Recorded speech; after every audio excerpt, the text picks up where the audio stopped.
पिंकी ने अपने पति अनुज कुमार को कॉफी में पॉइजन दिया। उत्तर प्रदेश की तीसरी घटना।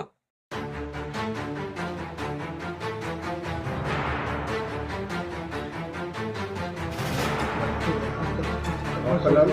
मीनाक्षी।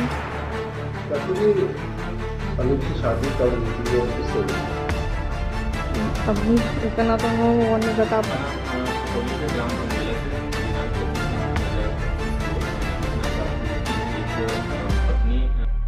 अब पुरुषों की जिंदगी खतरे में नजर आ रही है, क्योंकि अब ऐसे मामले लगातार सामने आ रहे हैं जिसमें ये बात कही जा सकती है कि आपका सबसे बड़ा दुश्मन कोई और नहीं, आपके घर में ही हो सकता है। कि वो आपकी अपनी बीवी या अपनी पत्नी ही हो सकती है।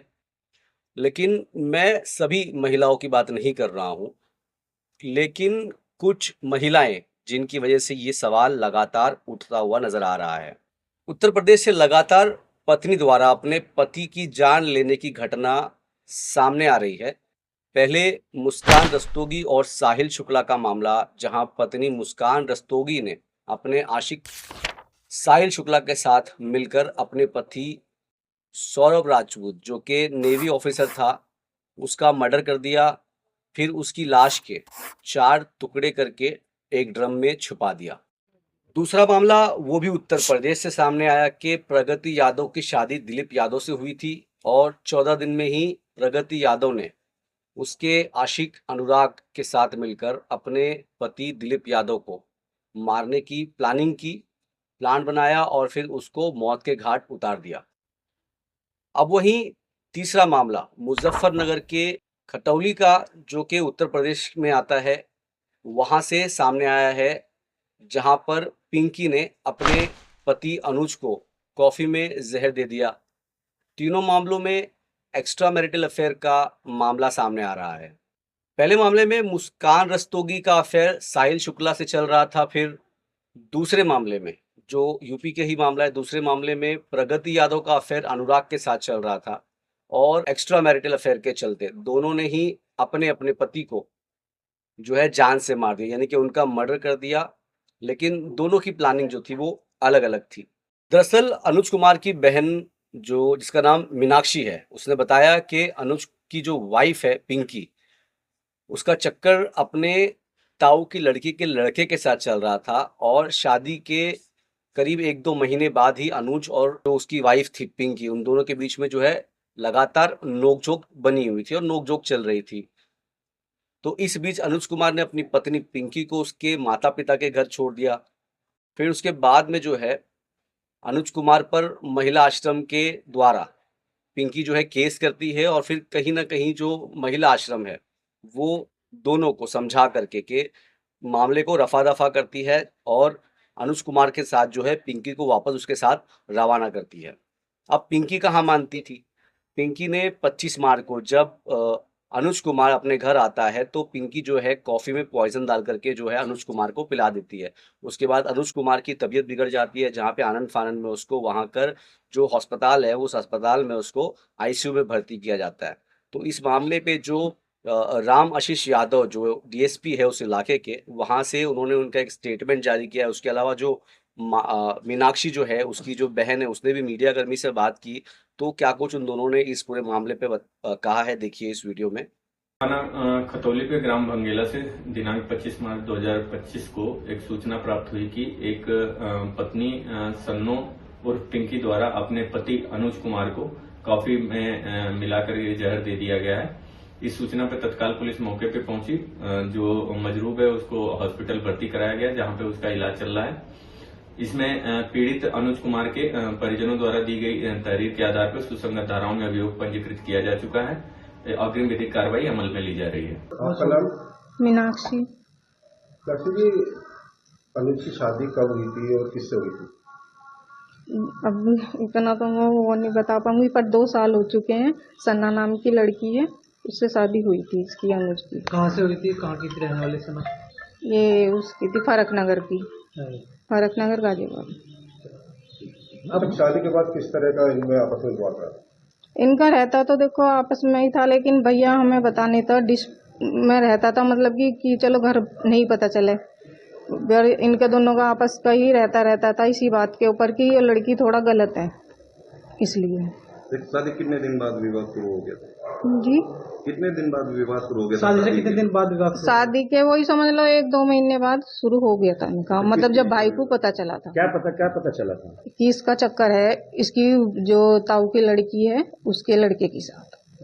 शादी से पहले ही चक्कर था? हाँ। फिर क्या हुआ है? अब ये उससे बात करती थी शादी के बाद, कहीं भी छत पे कर रही है, कभी नीचे जा रही, जब तक भाई नहीं आता था हॉस्पिटल से, और तो भाई के सामने बात नहीं करती थी उससे। तो भाई को इसका फ़ोन पकड़ा, जब इसके मैसेज दिखे, फ़ोटो, और जब ये बात करती थी सब कुछ इससे प्यार से पूछा भाई ये कौन है, तो इसने नहीं बताया। भाई ने ऐसे ऐसे मैसेज फिर पकड़े जिससे शक करने पर मजबूर हुआ भाई। फिर क्या हुआ? फिर उसने क्या प्लानिंग करी? फिर ये लड़की घर चली गई, अपने घर जाके भाई से लेके नहीं आया था। हाँ। कि भाई मेरे को तो इससे तलाक चाहिए, कहने की नहीं मैं तो रहना चाहती हूँ, और मतलब अब नहीं, कुछ भी मेरी तरफ से ऐसा कुछ नहीं है, जो था वो शादी से पहले था, अब कुछ नहीं है, मतलब कि अब मैं तुम्हारे साथ रहना चाहती हूँ, घर बसाना चाहती हूँ। तो अब क्या किया उसने? फिर अब यो भाई इसे लेके आ गया था। अच्छा, फिर यो अब आ गई थी लड़की, तो इसने महिला आश्रम में केस डाल दिया था।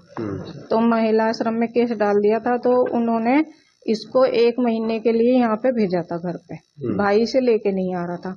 लेकिन ये आई तो इसने मेरी मम्मी से ये बोला कि जब मैं आई हूँ तो किसी कारण से ही आई हूँ यहाँ पे।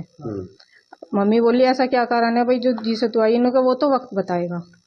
तो भाई अभी हॉस्पिटल से आया था 25 तारीख में, 25 ही थी ना बाबू, 25 तारीख में आया, तो इसने कॉफी में पता नहीं क्या मिला के भाई को पिला दिया। भाई की तबीयत खराब हुई, भाई बहुत सीरियस हो गया, तो भाई को हॉस्पिटल लेके गए, भाई आईसीयू में था। फिर उसके बाद पुलिस केस वगैरह हुई, तो नाटती रही कि मैंने कुछ नहीं दिया, ना देखने गई भाई को एक बार भी हॉस्पिटल में, ना इसके घर वाले देखने गए। अपने घर वालों को बुलाया इसने, फिर उनकी गैल यो वहाँ से थाने से चली गई। क्या लगता है जो उसने क्या मिलाया होगा और क्या किस?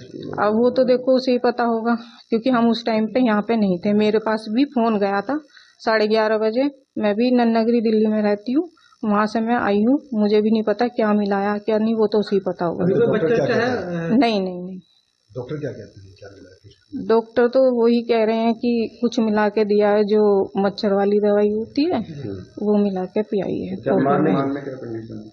हाँ। अभी क्या हालात है? अभी तो भाई थोड़ा ऐसे ही है, लेकिन है आईसीयू में ही, मतलब ये थोड़ा बोल पा रहा है, थोड़ी आँख खोल पा रहा है, पर हाथों से इशारा करता है, ज़्यादा बोल नहीं पाता। क्या चाहते हैं? हम तो यही चाहते हैं हमें अन्याय जो हुआ है हमारी साथ उसे न्याय मिले, जो मेरे भाई को जानलेवा मारने की इनने साजिश की है तो इसे सजा मिले। क्या लगता है आपको? मेरठ कांड हुआ है, उसको भी देखा होगा आपने? हाँ जी हाँ, कुछ ऐसा लग रहा है? मुझे भी लग रहा है उसे देख के इसने किया हो, देखो। अब आप बताओ कि कितना गंभीर विषय है कि एक पति जिस पे सबसे ज्यादा भरोसा करता है और जिसके लिए दिन रात बारिश तूफान की चिंता नहीं करता है, अपनी फैमिली के लिए सब कुछ त्याग कर उनके सपनों को पूरा करने के लिए अपनी पूरी जिंदगी लगा देता है, और फिर उस बेचारे पति को ये सिला मिलता है। शादी कहिए या विवाह, हर धर्म में पवित्र रिश्ता माना जाता है इसे, जो 2 परिवारों को जोड़ने और ये वंश को आगे बढ़ाने का काम करता है। लेकिन इस तरीके की खबर आना समझना कि कितना घातक हो सकता है।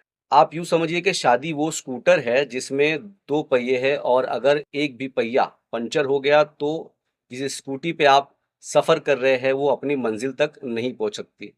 और अगर उस पंचर को बना भी लिया जाए तो टायर में पंचर के निशान कहीं ना कहीं जो है वो रह जाएंगे। तो रिश्तों को संभालना पति और पत्नी दोनों की जिम्मेदारी होती है, और एक अपनी जिम्मेदारी से चूका तो रिश्तों में दरारें आने लगती है। और सिर्फ पत्नी और पति के बीच दरारें नहीं आती, ये 2 परिवारों के बीच दरारें आती है। लेकिन इस बीच अगर बच्चे हैं तो फिर आप अंदाज़ा लगा सकते हैं कि उन बच्चों का फ्यूचर क्या होगा। कमेंट्स करके ज़रूर बताएं कि आपके और आपके पति का रिश्ता कैसा है, और इसे और स्ट्रॉन्ग बनाने के लिए क्या उपाय आपके पास है। लोगों को सुझाव करें, लोग अपने अपने कमेंट्स ज़रूर शेयर करें, और आपके कमेंट्स का इंतज़ार रहेगा। आप देख रहे थे नुक्कड़ न्यूज़, मैं हूं आमिर।